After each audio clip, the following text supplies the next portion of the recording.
ప్రచారంలో పాల్గొన్న CM Revanth Reddy left front మీద నోరు పారేసుకున్నారు. సిపిఐ, సిపిఎం పార్టీల లెఫ్ట్ ఫ్రంట్ కు ఓటు వేస్తే నరేంద్ర మోదీకి వేసినట్టే అంటూ రేవంత్ అన్నారు. కేరళ ముఖ్యమంత్రి పినరయి విజయన్ నరేంద్ర మోదీకి నీడలాంటి వాడు అని, వాళ్ళిద్దరూ అన్నదమ్ములు లాంటి వారు అంటూ విచిత్ర వ్యాఖ్యలు చేశారు. అయితే ఖమ్మం వెలుగుమట్లలో కాంగ్రెస్ ప్రభుత్వం 1000 ఇళ్లు కూల్చిన అంశం మీద పినరయి విజయన్ ఇటీవల విమర్శలు గుప్పించిన విషయం తెలిసిందే. కేరళ ఎన్నికల ప్రచారంలో పాల్గొన్న CM Revanth Reddy left front మీద నోరు పారేసుకున్నారు.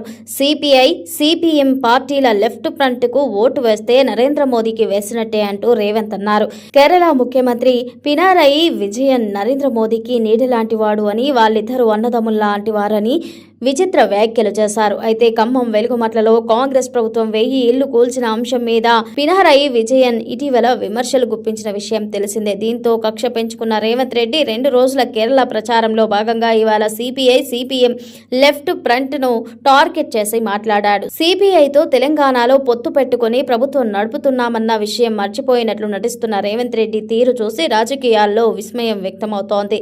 అవకాశవాదానికి ఇది పరాకాష్ట అంటూ పలువురు కామెంట్ చేస్తున్నారు. There is no difference between Narendra Modi and Pinarayi Vijayan.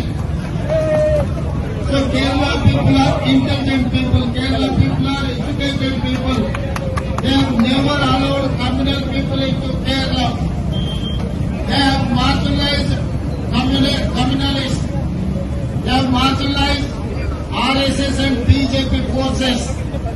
They could not enter in Kerala because of your Lakshmana Rekha. But Narendra Modi doesn't want to take the bill.